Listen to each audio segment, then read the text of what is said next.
a Dios, algo que nos puede reafirmar todavía más las convicciones de cada uno de nosotros. Vamos a buscar en la palabra de Dios algunos pasajes también que nos van a guiar en este tema, al cual he titulado Los tres estados del hombre. Los tres estados del hombre. Esto incluye, por supuesto, a la mujer, ¿verdad? Cuando menciono este título, no solamente estoy hablando al varón, estamos hablando también a las hermanas que están aquí presentes. Entonces, ese es el tema, los tres estados del hombre, el título. Entonces, hermanos, en este mensaje podemos confirmar una vez más lo que Dios nos dice por medio de su palabra. Es muy probable que ya en otras ocasiones lo hemos estudiado, pero si hay algo que tenemos que seguir nosotros haciendo es precisamente repasar una y otra vez las enseñanzas que son de la palabra de Dios. No porque ya conozcamos Juan 3:16 pensemos que ya no hay que estudiarlo. Al contrario, tenemos que estudiarlo todavía más, porque es la palabra de Dios. Y aún de Juan 3:16 Dios nos puede dar algo nuevo al momento de estudiarle. Entonces todo ser humano en este mundo tiene un propósito de parte de Dios. Absolutamente todos. ¿Por qué? Pues la sencilla razón de que Dios nos ha creado, hermanos. El domingo les preguntaba a los jóvenes, me tocó dar la enseñanza, y les dije, ¿quién de ustedes se va a casar? Y algunos levantaron su mano y otros no. Bueno, cada quien tiene sus motivos. Y luego les pregunté, ¿y por qué se quieren casar? Por ahí alguien dijo, para ver qué se siente. Entonces, son jóvenes, hermanos, son jóvenes. Pero les decía, ¿saben que el propósito de Dios para la vida de ustedes no precisamente es eso, pero sí es parte de que formen una familia? Porque la familia está dentro del plan de Dios, hermanos. La familia Dios la instituyó. Así es de que Dios nos ha prestado a nosotros 2 hijos y no queremos que estén con nosotros siempre, que ahuequen el ala, decimos, ¿verdad? Ya cuando tengan sus 50 años, ya que se casen. ¿Ustedes creen eso, hermanos? No, hombre. Pero parte de lo que Dios quiere es las familias. Acuérdense, la multiplicación es importante para Dios. Le dijo a Adán y a Eva, en aquella porción dice, por tanto dejará el hombre a su padre y a su madre y se unirá a su mujer y los dos serán una sola carne. Y les dijo, fructificaos, multiplicaos, llenad la tierra y sojuzgarla. Entonces Dios quiere que existan las familias puesto que Él las ha creado. Entonces, pero el plan de Dios para el ser humano va más allá de eso. Sin embargo, el hombre toma caminos distintos, toma caminos que él considera que son los mejores cuando en realidad no lo son. Dios establece un camino y ese camino es Cristo Jesús. Pero el hombre decide otros caminos. Y sencillamente Dios le ha dado al ser humano un libre albedrío para que éste tome las decisiones adecuadas. Pero por la dureza del corazón, por el pecado que está en el hombre, pues toma esas decisiones. Así es de que vamos a hablar de estos 3 estados del hombre. Y en primer lugar vamos a hablar del hombre natural. En una antigua versión dice, pero el hombre animal. Vamos a buscar pasajes que corroboren lo que estamos enseñando o mencionando. Si son tan amables, vayamos a la primera carta a los Corintios en el capítulo 2, versículo 14. Primera a los Corintios, capítulo 2, versículo 14. Ay, disculpen, hermanos. ¿Estoy ahí? Ya estamos ahí.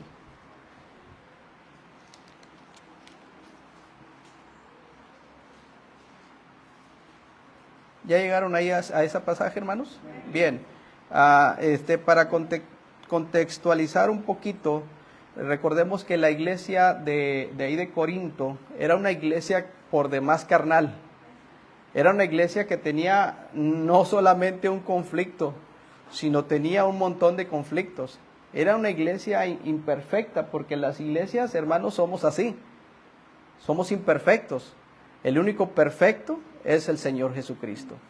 Pero en la iglesia de los Corintios se estaban desbordando muchas cosas que había que, de alguna manera, con la palabra de Dios y con las exhortaciones adecuadas, volverlos a meter al redil.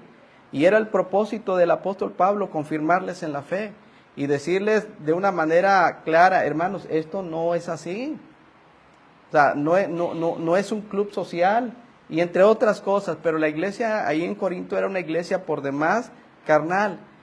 Estaban perdiendo de vista los propósitos principales de lo que es la iglesia, y entre otras cosas, ¿verdad? Entonces, y ahí en el capítulo 2 dice el apóstol Pablo: así que, hermanos, cuando fui a vosotros para anunciaros el testimonio de Dios, no fui con excelencia de palabras o de sabiduría, pues me propuse no saber entre vosotros cosa alguna, sino a Jesucristo y a este crucificado, que es la médula del cristianismo.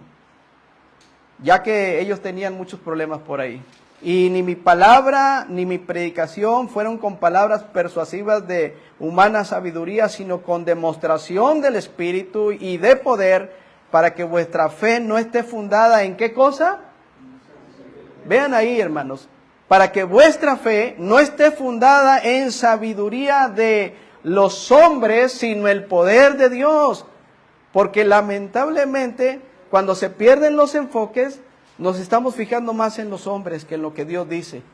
E inclusive hacemos más caso a los hombres que lo que Dios dice. Y debemos de tener mucho cuidado, hermanos. No se trata de llegar a un club social y ver lo que nos conviene. No, vamos a ver lo que Dios quiere. ¿Sí? Y luego ya menciona otras cosas. Y si vamos más adelante, en el versículo 12 dice: y nosotros no hemos recibido el espíritu del mundo, sino el espíritu que proviene de Dios, para que sepamos, otra vez, sepamos lo que Dios nos ha concedido. Lo cual también hablamos no con palabras enseñadas, ¿por qué? Por sabiduría humana, sino con las que enseña el Espíritu, dice la Biblia, acomodando lo espiritual a lo espiritual.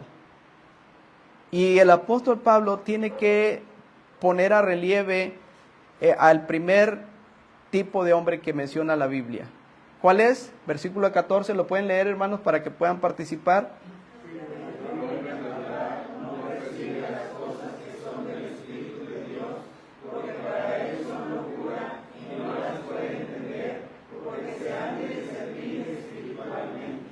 Antigua versión: pero el hombre animal no percibe las cosas que son del espíritu.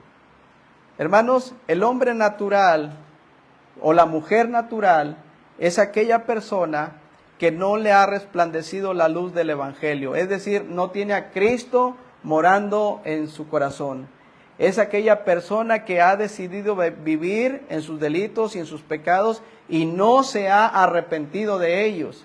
Y quiere vivir de esa forma, por elección propia. Porque Jesucristo dijo: yo no he venido a condenar al mundo, sino he venido para que el mundo sea salvo. El que a mí viene,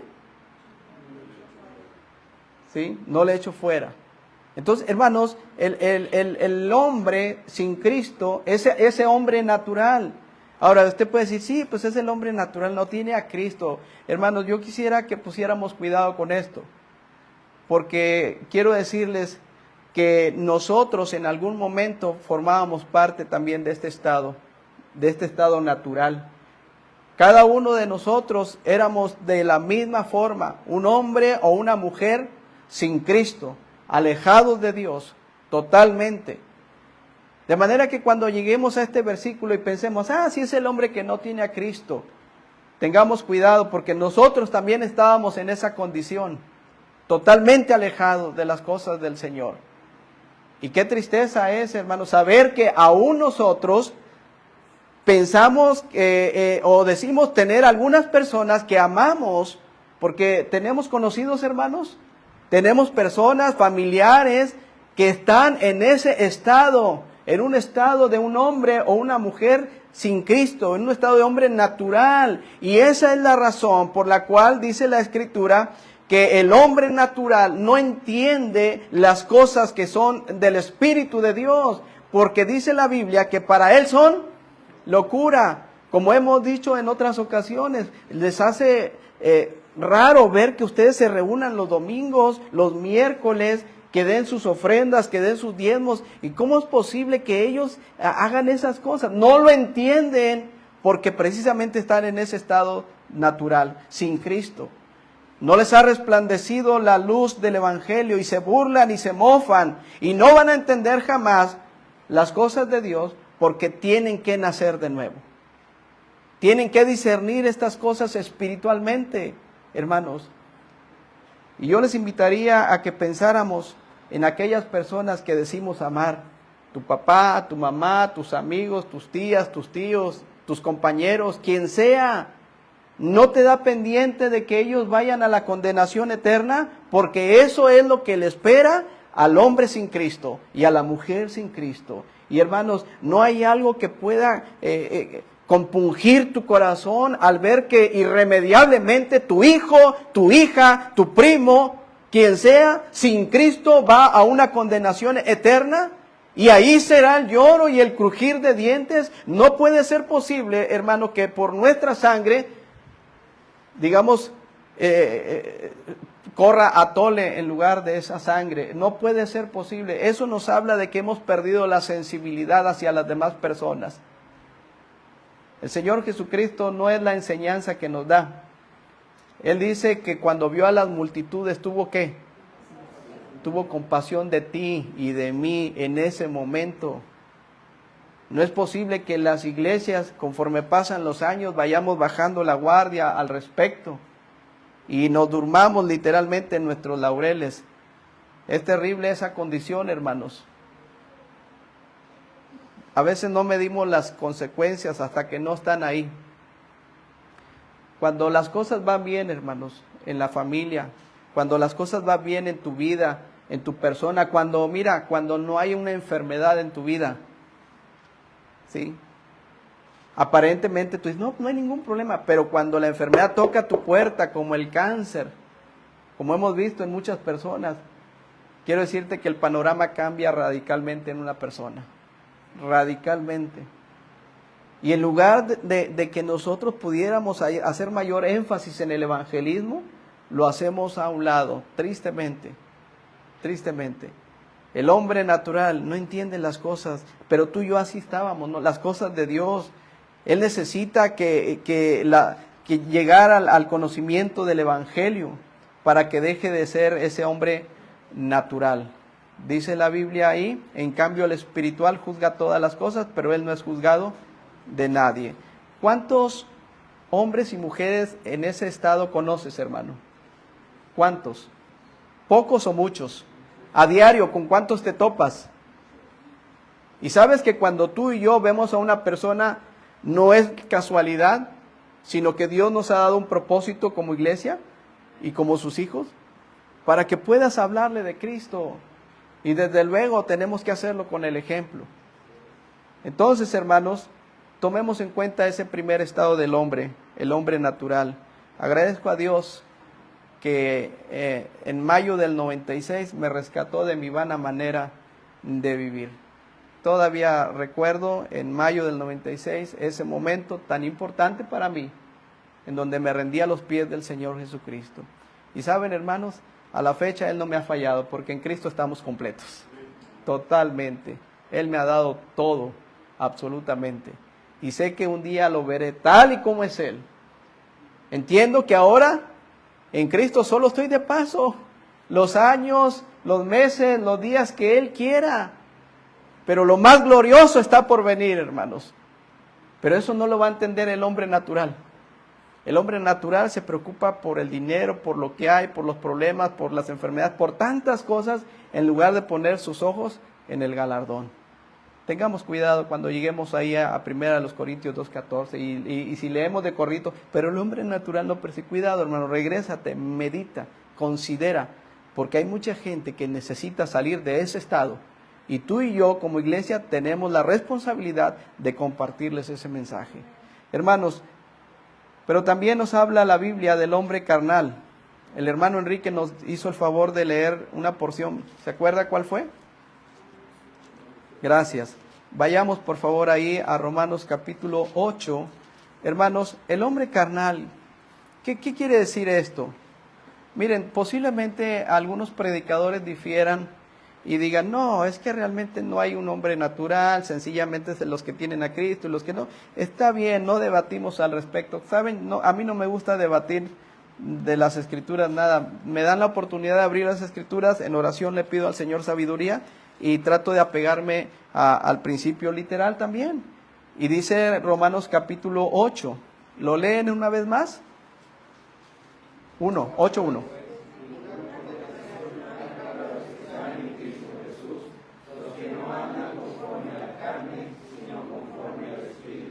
El siguiente hombre o estado del hombre es el hombre carnal. Hermanos, cuando la Biblia dice que en Cristo Jesús la salvación es gratuita, es por fe en Cristo y no se pierde, yo lo creo. Y es eterna esa salvación.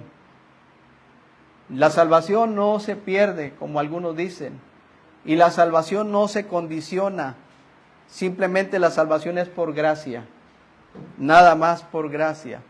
Y sé que ya no hay condenación, pues he pasado de muerte a vida, y una vida en abundancia, hermanos, una vida abundante.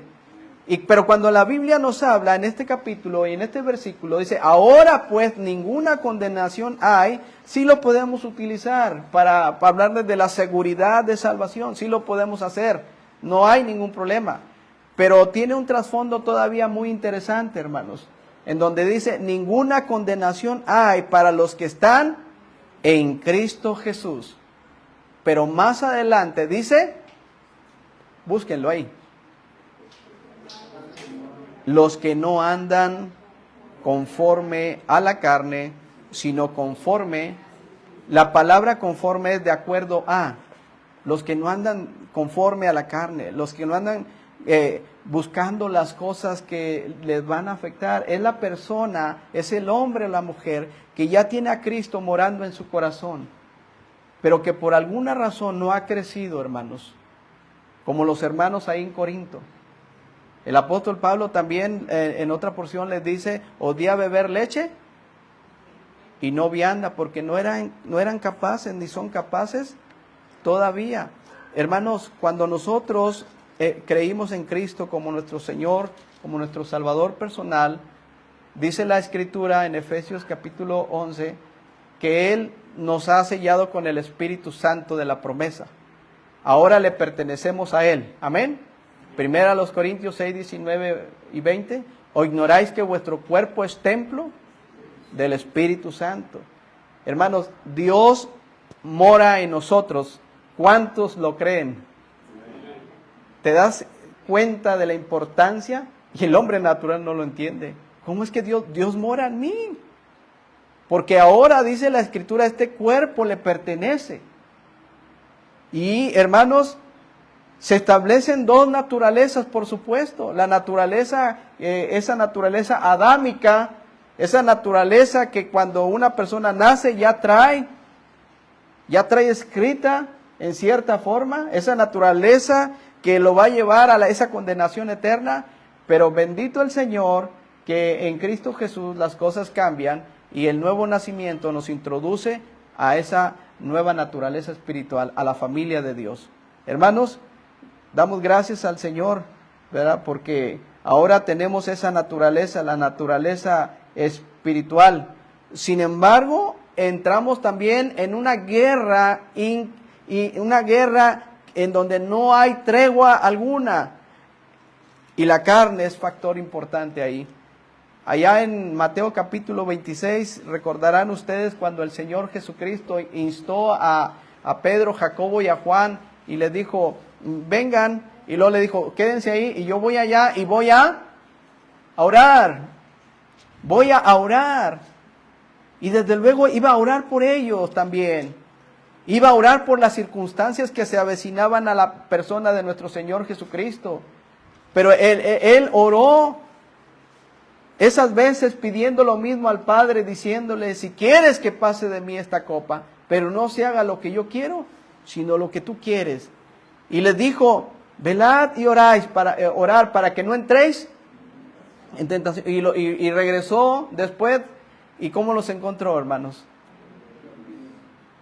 ¿Y cómo estamos nosotros? Bueno, ustedes lo dijeron.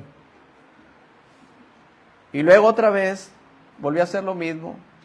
Y luego dice la Biblia cómo se postró el Señor, la forma en que oraban ellos era postrarse y casi su nariz pegaba a la tierra, una forma interesante.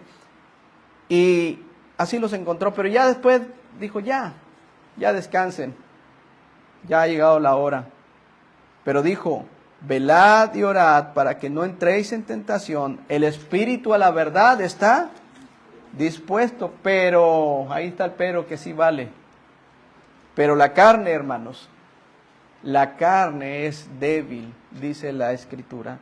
Se establecen estas dos naturalezas y por ende el hombre carnal, hermanos, se encuentra en una guerra constante de carácter espiritual. Regresemos ahí a 1 Corintios capítulo 3, si son tan amables. Dice la palabra de Dios, versículo 1, capítulo 3. ¿Están ahí, hermanos, por favor? Muy bien. De manera que yo, hermanos, dice el apóstol Pablo, noten ustedes, no les pude hablar como espirituales, sino como a carnales. Y luego hace una comparación tremenda. ¿Como a quiénes? Como unos niños en Cristo. Esos pequeñitos, hermanos, los niños son de Dios, hermanos. Pero aquí la comparación es cuando los niños hacen sus berrinches, cuando los niños hacen y deshacen y tienen comportamientos muy propios de ellos, ¿sí? ¿Cuántos cristianos actualmente siguen siendo así, espiritualmente? Niños. Odía beber leche y no vianda porque aún no eran capaces, ni son capaces todavía. Hermanos, esto es difícil de entender, porque a veces no queremos abrir el entendimiento nosotros mismos, porque muy probablemente estemos batallando con la carne. ¿Saben?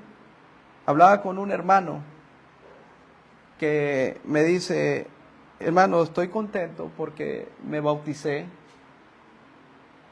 y después de 3 días se da cuenta de que hubo algo en la iglesia que no estuvo bien, que el líder falló, que el líder hizo algo que no era propio. Y me decía el hermano, ¿cómo es posible? Y yo decía, antes yo hablaba con él y le decía, mira hermano, porque él decía, es que me enseña bien y todo. Le digo, mira, si el líder con su ejemplo respalda lo que está predicando, respételo, ore por él, porque no es fácil estar al frente, hermanos, no es fácil, créanlo, no es fácil. Algunos dicen, no, es muy fácil. No es fácil, pero por la gracia de Dios aquí estamos. Y le decía, mire, ore por él, téngale paciencia. Es que yo antes estaba acostumbrado a que me dieran una predicación de 1h30, decía él, y ahora él me da media hora como la que pretendo darles ahorita. Dicen, digo, no hermano, tranquilo, mire, escúchelo, y le daba consejos. Pero ahora, hermano, resulta que en un momento de debilidad por la carne, comete algo que no está bien delante de Dios y afecta todo su ministerio. ¿Y saben ahora el consejo que le doy a este hermano? Es muy diferente a como se lo di aquella vez, porque ya no tiene con qué sostener lo que predica. Así que el que piense estar firme, no están exentos, hermanos, ni ustedes ni los que predicamos. Por eso tenemos que estar alerta, pelear la buena batalla, ¿sí? Es terrible que muchos cristianos deciden con alevosía y con ventaja agradar al mundo antes que a Dios. Aquí decía el apóstol Pablo, les di beber leche y no vianda. No eran capaces y aún no son capaces. Después de tanto tiempo, debiendo de ser ya maestros, dice, tienen necesidad de que les vuelva a enseñar los primeros pasos, el ABC del cristianismo. No puede ser posible. Quiero decirles que hoy en día hay personas que todavía se ofenden cuando no se les visita. Y deberíamos visitar, hermanos, pero a estas alturas, tú eres el que debes de visitar. ¿Qué problemas había aquí?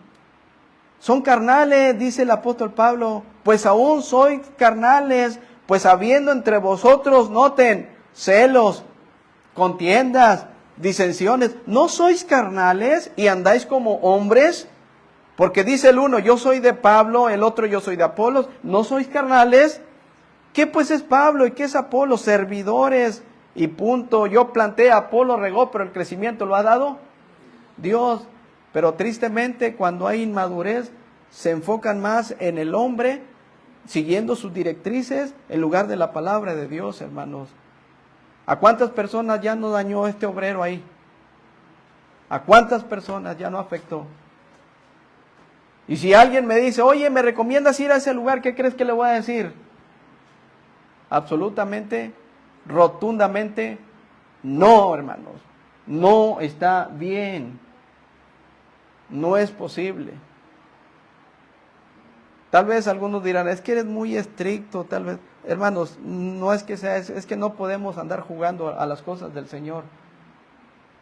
Pero bueno, el hombre carnal, hermanos, agrada más al mundo que a Dios. Dice aquí la Escritura, ¿verdad? En Romanos capítulo 8, regresemos para avanzar al otro punto, si son tan amables. Dice, versículo 5, lo leen si son tan amables, por favor.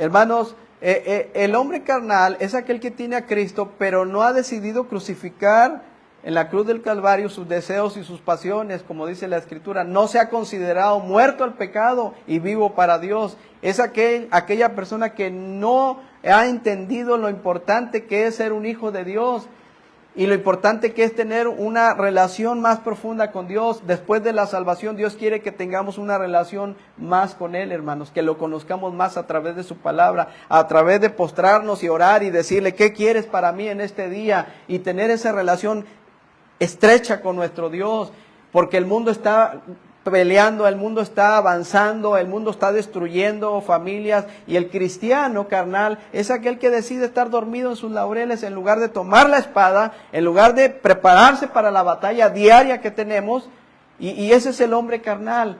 Son esos jóvenes, esas señoritas que en lugar de buscar las cosas de Dios andan en los conciertos, inclusive, hermanos, puede que anden en bares también.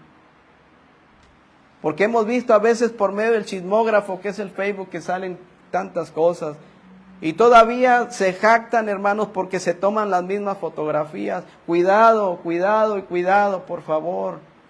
No dice el Señor, no améis al mundo ni las cosas que están en el mundo.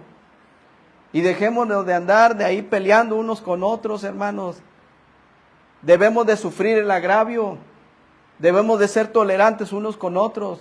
Pero lamentablemente no es así, porque pesa mucho la carnalidad en el pueblo cristiano.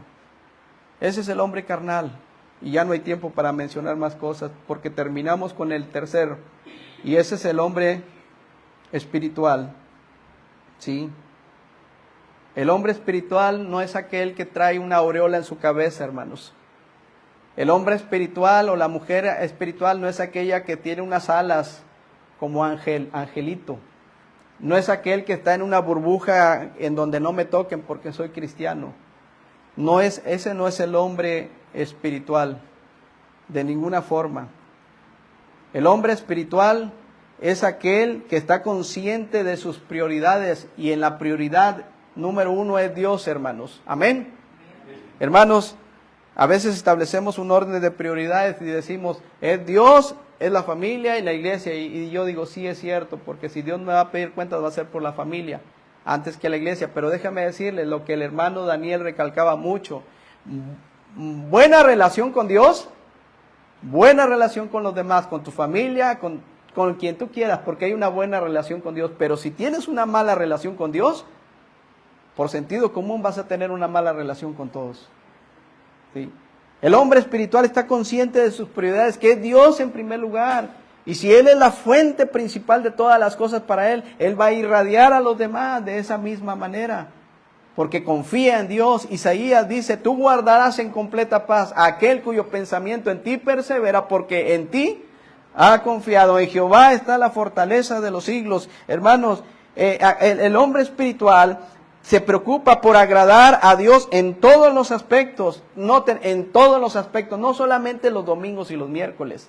En todos los aspectos, en toda su forma de vivir, en su forma de expresarse, en su forma de relacionarse con unos con los otros. El hombre espiritual es aquel que pelea la buena batalla y se deja de andar con esas actitudes infantiles y dice, hay una guerra que pelear y me voy a pelear y en el nombre del Señor voy a vencer, porque Él nos dice que somos más que vencedores. Es el hombre espiritual el que tiene su mirada puesta en el Señor Jesucristo. Y cerramos viendo Gálatas 5:22. Ustedes lo han visto varias veces, pero vamos a cerrar aquí. Dice la Escritura, Gálatas 5, mas el fruto del Espíritu es amor, es gozo, es paz, paciencia, benignidad, bondad, fe, mansedumbre, templanza, hermanos, ¿sí? Es el hombre espiritual que se deja guiar por el Señor y no se deja guiar por los demás. Es aquel que escucha más la voz del Señor en lugar de escuchar a los demás. Es aquel que está dispuesto a entregarse completamente en espíritu, alma y cuerpo al Señor. Es aquel que reconoce que su Redentor vive. Hermanos, en esos tres estados, bendito Dios que ya no estamos en el primero, pero pudiésemos estar en el segundo. Dios quiere que tomemos la iniciativa de permanecer como Él quiere, buscando, peleando la buena batalla. Dice el versículo 24 de Gálatas 5, pero los que son de Cristo han crucificado la carne con sus pasiones y sus deseos. Y si vivimos por el Espíritu, hermanos, andemos también por el Espíritu. Dios los bendiga, hermanos.